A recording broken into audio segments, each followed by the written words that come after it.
And it's funny because we did talk a little bit about this last week, but over on Games Radar this week, they reported Iron Fist and Luke Cage actors are now in New York, and it's hard not to jump to the same conclusions. Defenders are reuniting. Now, this isn't, this isn't a given or anything like that, but it's easy to kind of put those together. It says it's a Marvel rumor that just won't go away. This is just rumors, okay? This is speculation on our part. It says a Defenders reunion could be in the cards after Krysten Ritter's surprise Jessica Jones returns.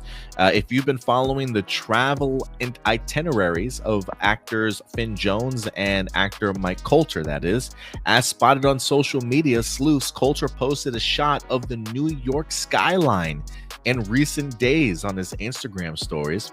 Then, when coupled with Jones also rocking up to the Big Apple, has led to fans jumping to the same conclusion. They're both involved in Daredevil Born Again Season 2, which is currently filming in New York. India, I want to ask you here, man. I mean, you hear this. Krysten Ritter's back. She's clearly filming. Mike Colter in New York. Finn Jones in New York. You think the Defenders are getting back together, man? Or you still feel the same way you did last week, that the idea that, no, it may not necessarily happen?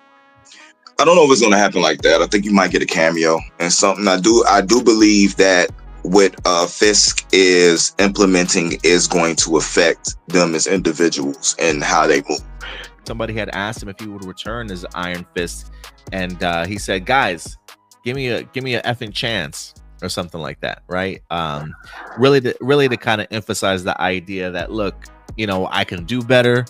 I do think it gets swept under the rug a little bit for Finn Jones that, season 1 wasn't that, I don't want to say wasn't that well thought out, but as far as like scheduling, getting people ready, it really rushed itself into kind of production. And there are stories of like Finn not having enough time to like train when it comes to martial arts. They didn't really give him sort of that standby time to get himself ready for it, and they really rushed production on it. So I would have liked, because I like where they left off with Iron Fist, you know what I'm saying, with him going to train without the Iron Fist, and you know what I'm saying, learning something different and going into actually the lore, you know what I'm saying, of they dug deep too into the lore of what was going on with Finn's character, and then Colleen Wig, and I really wanted to see a continuation of that, so I'm looking forward to that.